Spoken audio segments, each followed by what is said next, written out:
မင်္ဂလာပါ Sport Insight Channel နဲ့ကြိုဆိုပါဒီတစ်ခါတော့လေပေါင်းတင်ခန်းစစ်အကြောင်းပြောအောင်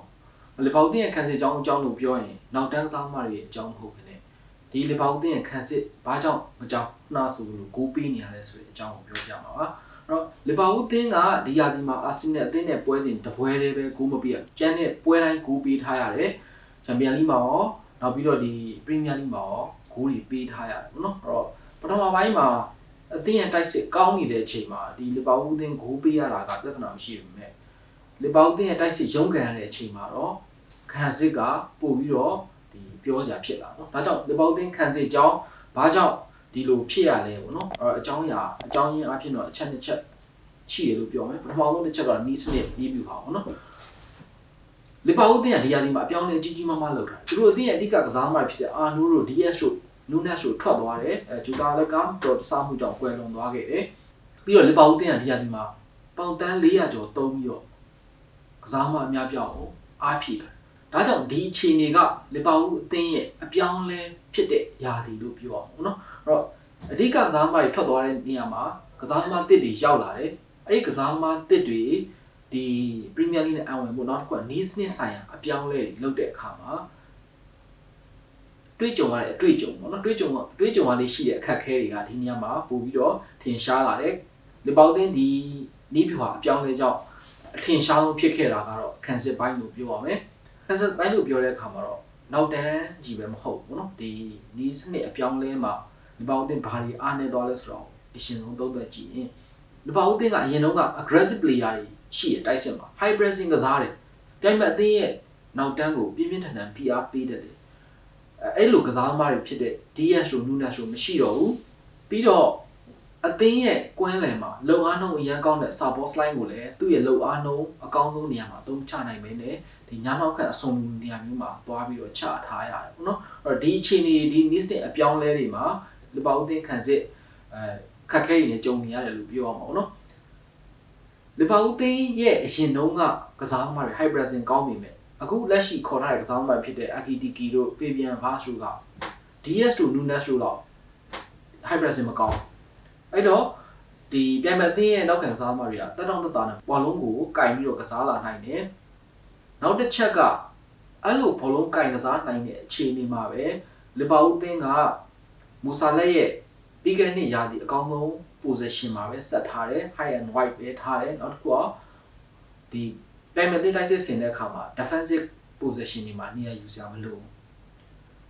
ဒါကြောင့်ပဲပြိုင်ဘက်အသင်းရဲ့ခံစစ်ကတက်တောင့်တက်တာနဲ့ဘောလုံးကင်ပြီးတော့အသင်းရဲ့လီဗာပူးအသင်းရဲ့အားနည်းဆုံးဖြစ်တဲ့ညာနောက်ခံကစားသမားကိုဖိအားပေးဖို့ကြိုးစားလာတယ်အဲ့လိုဖိအားပေးဖို့ကြိုးစားလာတဲ့အချိန်မှာ Gravenberch ကညာအစွန်ခံစစ်ကိုကူဖို့အတွက်ကွင်းလယ်ကနေပြီးတော့ညာအစွန်ဘက်ကိုဆင်းကစားတယ်အဲ့ဒီအချိန်မှာကွင်းလယ်မှာ McAllister နောက်ပြီးတော့ South Line 2ယောက်ပဲကျန်တော့တကယ်လို့ South Line ကသာညာအစွန်လူကိုကစားတယ်ဆိုရင်ကွင်းလယ်မှာ McAllister တယောက်လောက်ပဲပြိုင်ဘက်အသင်းရဲ့ကွင်းလယ်ကိုနော်ရှင်ကစားဖို့ရှိတော့နော်အဲ့ဒီအချိန်မှာကွင်းလယ်မှာ overload ပြိုင်ဘက်အသင်းက numerical overload ရသွားပြီလီဗာပူးအသင်းရဲ့ခံစစ်ကိုထိုးဖောက်ဖို့အတွက်လွယ်သွားပြီအဲ့ဒီအချိန်ဒီမှာပဲလီဗာပူးအသင်းနောက်တန်းကစားသမား၄ယောက်စလုံးကပြိုင်ဘက်အသင်းရဲ့တိုက်စစ်ကိုကာပြီးဖို့မှာခက်ခဲတွေရှိလာတယ်သူတို့ရှေ့မှာကာပြီးမဲ့ကွင်းလယ်ကစားသမားကောင်းကောင်းမရှိတော့တာကြောင့်ဒီပြိုင်ဘက်အသင်းရဲ့တိုက်စစ်ကိုသူတို့ဓာတ်ရိုက်ရင်ဆိုင်ရတယ်အဲ့လိုအခြေအနေဖြစ်လာတဲ့အချိန်မှာတော့လီဗာပူးအသင်းခံစစ်ကခက်ခဲရုန်းကန်လာတာကိုတွေ့ရတယ်ဒါက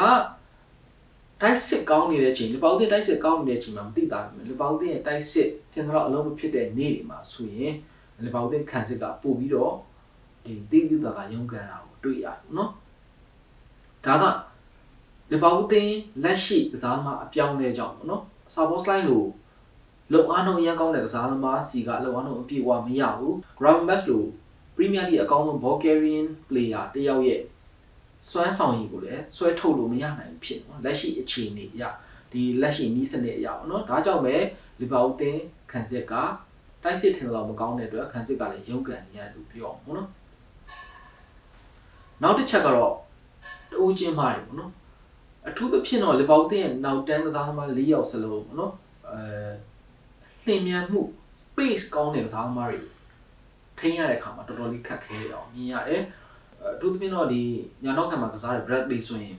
ချက်စီးတဲ့ပွဲစဉ်မှာဂါနာချူရဲ့ pace တွေ ball carrying တွေကြောင့်တော်တော်လေးရုံးဖြစ်ခဲ့ရတယ်အဲ့ဒါကြောင့်ပဲ ground match မှာကျွန်တော်ဆိုသလိုအဲ့နေရာကိုဆင်းပြီးတော့ကူရတယ်ကွင်းလယ်မှာဒီသူ့ရဲ့အကောင်ဆုံးရည်သွေးတွေကိုမထုတ်ပြလိုက်နိုင်ဘူးဒီအခြေအနေတွေမှာလီဗာပူးရုံးကန်ရတယ်အဲ့လိုပဲကာဂတ်ကလည်းဒီနက်တိုလိုကစားသမားမျိုးနဲ့တွေ့တဲ့အခါ dribbling ကောင်းတဲ့ကစားသမားမျိုးနဲ့တွေ့တဲ့အခါသူ့ရှေ့မှာကာဝါပေးမဲ့ကစားသမားမျိုးမရှိတော့တဲ့အခါမှာ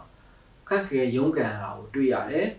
aggressive ဆန်တဲ့ကစားသမားဖြစ်တဲ့အတွက်ကြောင့်ဘောလုံးကို aggressive ဆန်ကစားရင်းနဲ့ကြာခဏဆို overcut တွေထိတယ်အန်နီများတဲ့အနေအထားတွေရှိတာဒါကြောင့်လီဗာပူးတင်းရဲ့နောက်ခံအဆုံနှစ်ယောက်စလုံးကဒီ pace ကောင်းတဲ့ကစားသမားတွေလင်းမြန်မှုကိုအသုံးပြုတဲ့ကစားသမားတွေတွေ့ရုံးကန်နေရတာကိုတွေ့ရတယ်နောက်တစ်ချက်ကတော့ Premier League ရဲ့တိုက်စစ်မှုတိုင်းကကိုနာတီကို target ဖြစ်သုံးယူလာတာပဲဘောလုံးကို direct football ပို့ပြီးတော့ပေးလာတဲ့ဒီနှစ်ဘောလုံးရာသီမှာဘောလုံးကို direct ကန်တင်ပြီးတဲ့အချိန်တိုင်းမှာကိုနာတီကိုပဲထိတ်ထိတ်တွေ့စီခဲ့တယ်ပြိုင်ဘက်တင်းရဲ့နီးပြတွေရဲ့နီးစနစ်မှာ Crystal Palace တင်းတဲ့ပွဲစဉ်မှာမာတီတာကမကြာခဏဆိုသလို physically အားကောင်းမှုကိုအသုံးချပြီးတော့ကိုနာတီကိုဖိအားပေးဖို့ကြိုးစားတယ်အဲ့လိုပဲ Everton တင်းတဲ့ပွဲစဉ်မှာလည်း Badu ကိုဒီ David Moyes ကကိုနာတီကိုဖိအားပေးဖို့အတွက်အသုံးပြုခဲ့တယ်ပေါ့ဒါကြောင့်ကိုနာတီကမကြာခဏဆိုအမှားဖြစ်လာတယ်ဒီသူ့ရဲ့တူချင်းစွမ်းဆောင်ရည်ကောင်းပေမဲ့ညာချမ်းကိုကူရတာရဲ့သူ့ရဲ့ခံစစ်နေရာကိုပြိုင်ဘက်တင်းရဲ့တိုက်စစ် physically အားကောင်းတဲ့တိုက်စစ်ကစားသမားတွေကဖိအားပေးလာတဲ့ကြောင့်အမှားတွေလုပ်မိလာကိုနာတီရဲ့ခြေစွမ်းကကျလာတယ်ယုံကြည်မှုလည်းကျလာတယ်နော်တစ်ဖက်မှာ Virgil van Dijk ကတော့ကောင်းနေတော့ area jewelry တွေအကောင်းဆုံးဖြစ်နေတော့မဲ့ ground jewelry မှာလည်းကောင်းတယ်ဒါပေမဲ့သူ့နောက်ကဖြတ်ပြီး diagonal run တွေကိုလိုက်တဲ့အလှည့်ပြုတွေမှာနှီးလာအသက်အရွယ်ကြောင့်အသင်မြန်မှုကိုအရန်မြန်တဲ့ကစားသမားတွေနောက်ကိုလိုက်ဖို့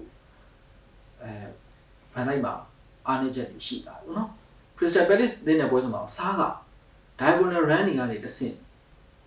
ဒီဗန်ဒိုက်ရဲ့နောက်ကျောကနေဖြတ်ပြီးကိုရဖို့တော့မကြာခဏဆိုကြိုးစားတာကိုမြင်ရတယ်ဒါကိုလီဗာပူးတင်းနောက်တန်းကစားသမားတွေခက်ခဲတားဆီးခဲ့ရတာလေမြင်ရတယ်ပေါ့နော်ဒါကြောင့်လီဗာပူးတင်းနောက်တန်းကစားသမား၄ယောက်စလုံးမှာတော့အားနည်းချက်ကိုစီတွေရှိတယ်ပေါ့နော်အဲ့ဒီအားနည်းချက်တွေကိုအရှိကနေကာပြီးမဲ့ midfield ကလည်းဒီကောင်းကောင်းအလုံးမလုံးနိုင်တော့တဲ့အခါအဲ့ဒီ midfield ကပဲရှေ့ကိုလည်းကူရတယ်နောက်ကိုလည်းကူရတယ်ဆိုတဲ့ gap တစ်ခုအကြီးဖြစ်လာတဲ့အခါမှာလီဗာပူးတင်းခံစစ်ကကျဆင်းလာတယ်ပေါ့နော်ပြိုင်ဘက်တင်းရဲ့တိုက်စစ်တွေကိုမကြာခဏဆိုလို့ဂိုးပေးရတယ်ပေါ့နော်လက်ရှိဒီလီဗာပူးတင်းရဲ့ခံစစ်ကိုပြောရရင်တော့ next ပိုင်းဆိုင်ရာအပြောင်းလဲကြောင့်တူချင်းအားနည်းမှုတွေပေါ်လွင်လာတယ်နောက်တစ်ခုကတော့ဒီ next ပိုင်းအပြောင်းလဲမှာကြုံတွေ့နေရတဲ့ဥစ္စာတွေမှာဒီ next နဲ့ပတ်သက်ပြီးတော့အသင်းက compact မဖြစ်သေးတာကြောင့်မကြာခဏဆိုဂိုးပေးနေတာကိုမြင်ရတယ်အခုနိုင်ငံတကာရသဘတ်တွေပြီးတဲ့အချိန်လီဗာပူးတင်းဒီအင်္ဂလန်ဒါဘီပေါ့လေ Manchester United အသင်းနဲ့ကစားမယ်ပွဲစဉ်မှာသူတို့အသင်းရဲ့အားနည်းချက်တွေကိုဘယ်လိုကာဗာလုပ်မလဲဆိုတာကစိတ်ဝင်စားစရာကောင်းပါတယ်ဒါကတော့လီဗာပူးတင်းခံစစ်ကြောင်းမှာလက်ရှိဖြစ်နေတဲ့အနေအထားတွေပေါ်ကျွန်တော်မျိုးသုံးသပ်ခဲ့တာဖြစ်ပါတယ် Sport Insight Channel လေး Subscribe လုပ်ပြီးတောင်းဆိုပါရစေကြည့်ရှုအားပေးခဲ့တဲ့အတွက်အားလုံးကိုကျေးဇူးတင်ပါတယ်